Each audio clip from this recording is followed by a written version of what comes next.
Imagine walking alone down a dark road deep inside the Brazilian forest. The air feels heavy. The silence is almost complete. All you can hear are distant insects and the crack of branches somewhere in the dark. Then something catches your eye. A flickering light appears between the trees. It's not a flashlight. It's not a car headlight. It's a living flame, floating in the air, as if it has a will of its own. It moves slowly, almost like it's watching you. And then it starts coming closer. Your heart starts racing. You try to step back, but your legs won't move. The light grows stronger, begins to take shape, and inside the flames you hear something even more disturbing. A cry, thin, weak, almost like a child crying in the darkness. There's no one there, just you and that. In that moment, a thought hits you like a warning that came too late. Whatever is watching you is not human. It never was. They say anyone who follows that light never finds their way back. They say it tricks you, lures you in, confuses you, and punishes you. Some claim it's just a natural phenomenon. Others swear it's the soul of something that should never have been awakened. But what if that light has a name? What if it's part of an ancient legend, whispered through generations, hidden deep inside Brazilian folklore? Would you dare follow the flame, knowing there might be no return? Long before paved roads, streetlights, and glowing cities, Brazil was a land ruled by natural darkness. Dense forests, endless rivers, and dirt paths formed a landscape where the unknown waited around every corner. For indigenous peoples, river communities, and those living in the backlands, night was more than the absence of light. It was a spiritual realm, a space where invisible forces walked side by side with the living. This is where legends were born, not as simple ghost stories meant to scare children, but as explanations for what couldn't be understood. Strange sounds in the forest, people who vanished without a trace, travelers who got lost even when they knew the path by heart. Everything needed a meaning. And that's how many figures from Brazilian folklore took shape, gaining form, purpose, and identity. Among them, one stands out for its silent, deceptive presence. A light that appears where it shouldn't exist. A flame that floats, moves, and seems aware. Across different regions of Brazil, it goes by different names, but the warning is always the same. Don't follow. Don't get close. Don't trust it. Mimirã is born from this collective imagination, especially tied to rural and river regions, where the line between the physical world and the spiritual one feels dangerously thin.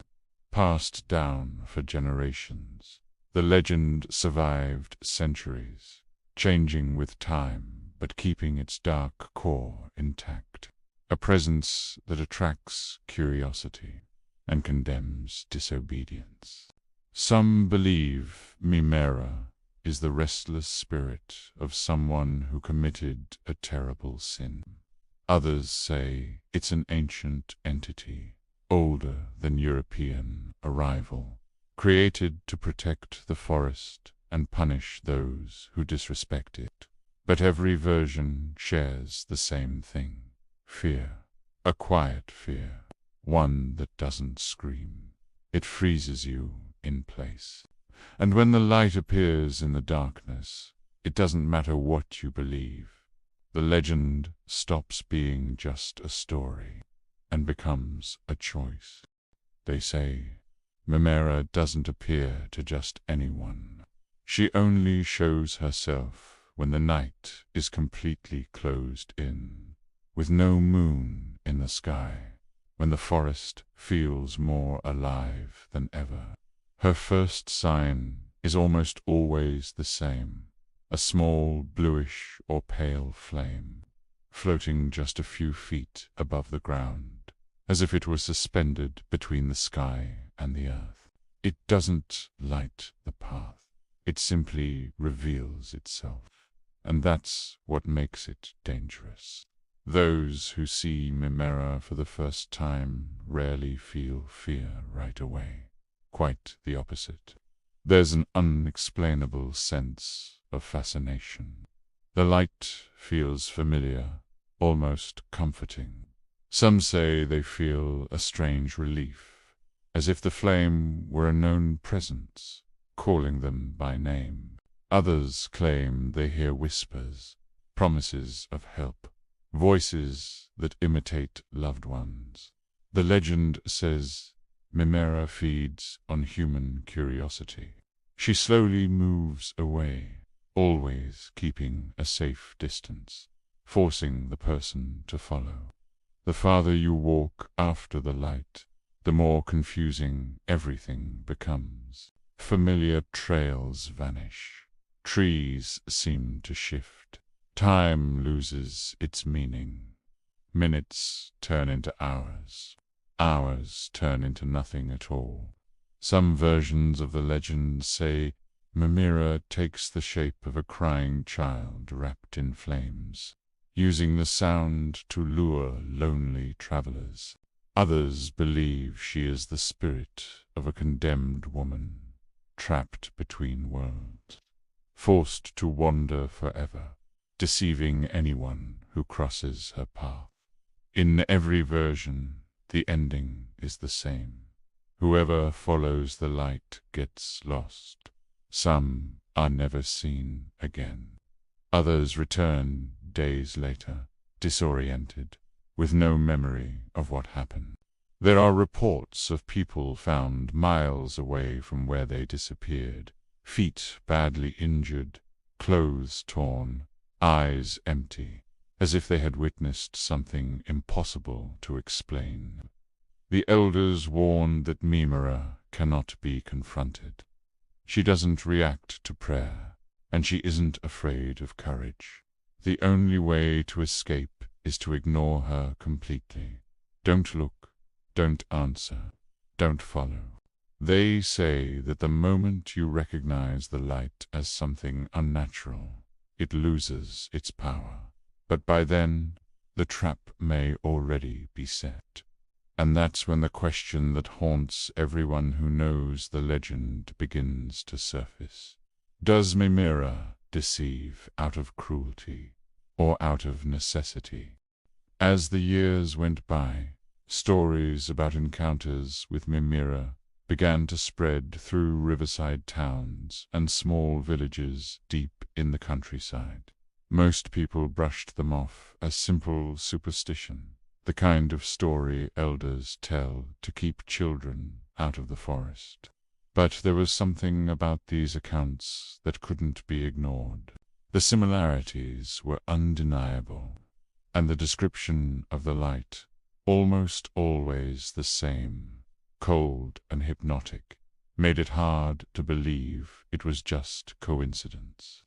Then the reports started to become more frequent. In 1987, in the small town of São João da Barra, in the interior of Rio de Janeiro, a group of fishermen mysteriously disappeared during a nighttime crossing of the Paraíba River. Days later, when the bodies were found, one of them stood out immediately. His eyes were wide open, his face frozen in terror. There were no signs of an animal attack. There was something else in that expression, as if he had seen something beyond reality. In 1999, an investigative journalist named Luis Eduardo Montero decided he would debunk the legend once and for all. He traveled to the Vale do Ribeira region, in the interior of São Paulo, to interview locals and find out whether Mimirã was nothing more than an urban myth. He spent weeks talking to the oldest residents, and all of them shared the same cautious fear. Not one dared to deny the existence of the light. Some admitted they had seen the flame on foggy nights, but none ever followed it. Louise's own experience, however, was even more disturbing. On an especially dark night, while camping by the river, he swore he saw a floating light in the distance. At first, he thought it was just an optical illusion, maybe a lantern from another lost traveler. But as the light slowly drifted closer, something inside him shifted.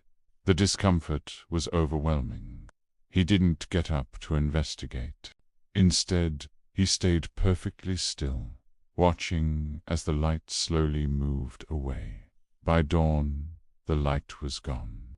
But something else happened, something he never expected. He began to hear crying, like a child's cry. That moment changed everything about his investigation. Louise never returned to that region, and from that point on, whenever he spoke about the encounter, he did so hesitantly, as if there were details he couldn't or wouldn't explain. He never figured out what really happened that night. Was it Mimirã? Or was it his exhausted mind, shaped by weeks of listening to fearful stories? The doubt stayed in his eyes, and the legend gained yet another layer of mystery. Like so many stories in Brazil, the truth behind Mimirã remains unseen. But one thing is certain. No one who claims to have had a real encounter has ever managed to prove it was all just imagination. The story of Mimirã isn't just a legend. It carries a deeper message that echoes through time. Maybe it's a warning about unchecked curiosity, or maybe it's a metaphor for the mysteries hidden in the most remote corners of our own minds. What we do know is this: even in a world driven by science and reason, there's still something inside us that fears the unknown. Mimirã isn't a simple story. She is a reminder that some things can be explained, and that some forces exist far beyond our control. What makes it even more unsettling is that, despite all our technology and knowledge, there are still people who swear they've seen the floating light, who've heard the distant crying in the night, and who felt absolute terror while following that glow. For many, the legend of Mimirã is real. No matter how much we try to rationalize it, the doubt remains. The mystery persists. And you, what do you think? Is this just a story meant to scare the young? Or is there something more behind Mimirã? After all, how many legends hide a piece of truth within them? Would you have the courage to follow the light, knowing the risk? Or maybe you've already crossed paths with it without even realizing.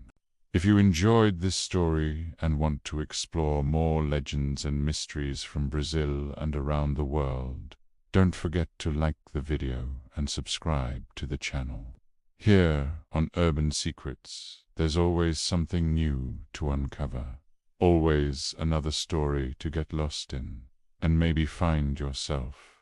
Until next time, and remember, not everything that shines is gold, and not every light is safe.